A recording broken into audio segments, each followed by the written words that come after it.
Okay, so my name is Steve Bridge. I'm the Managing Director of eStar Truck and Van.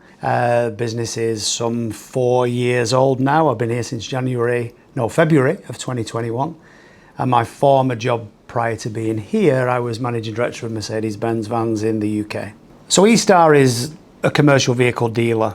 So we deal in commercial vehicles, trucks, vans. We mend them, we sell them. We also repair buses. So we're just a big shop. We sell labour hours and vehicles and some parts along the way.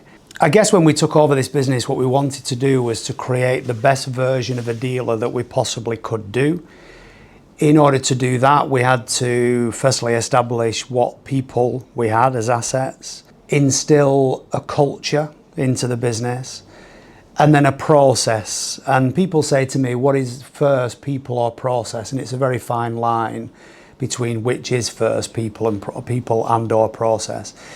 So establishing the business, we soon found that we had a lot of good people because we inherited this business or bought this business out of administration. It would be fair to say that that population was probably in the past a little bit misled.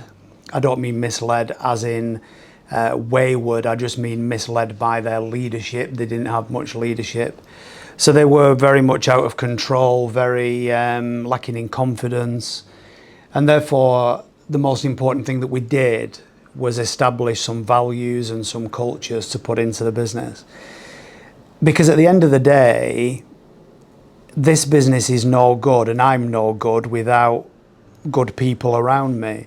So I set the direction, the strategy, the whatever, but the people do it day and night. If ever you want to run a business, you have to follow that chain and sequence of events. So setting up your business in terms of what we would call internal service quality, so place that you work from, right tools for the job, right pay and reward, all of those hygiene factors probably then, well, not probably, but do lead to colleague happiness, satisfaction in their role.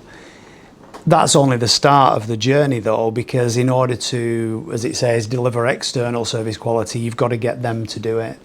And if they're not happy and they've got other issues or they have distractions outside of work, then clearly, you know, as an employer, you have maybe a duty, but also an obligation under that type of mantra to make it work. Look, I think in this day and age, you know, I mentioned that people may have issues outside of work, and I think in the old days, even not that long ago, people would say, leave your baggage at the front door and, you know, come in and do a good job. It's not quite as straightforward as that now, and especially with you know, less stigma around mental health as an example. You know, if somebody walks in here and they've got a broken leg or a busted wrist or whatever, it's obvious and you can make allowances for them. But if they have other issues, they may not want to talk to someone here. So certainly, you know, Kate, who heads up our HR function, was very keen on, how can I put it, making more emphasis on Ben. And you know, I've been in this industry 41 years and I know Ben quite well, but I would also say that it's not something that is at the forefront of everybody's mind in the automotive industry. So we wanted to try and, well, not try, but we wanted to make it so, you know, if you log on to any of our screens now on the landing page, you know, there's a QR code that people can click onto. And this interview is somewhat unprompted. I didn't know we were going to do this today, but I've just been in Manchester and actually encouraged an individual who's having a few issues at home to give Ben a call. You know, why did I do that? Well, because of my awareness of it.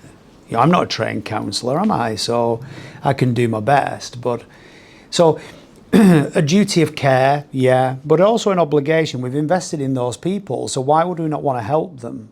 You know, we are not skilled professionals in the things that Ben are, so therefore you've got to use outside agencies from time to time to do the things that they're good at, and clearly Ben is just that in terms of what we're talking about today.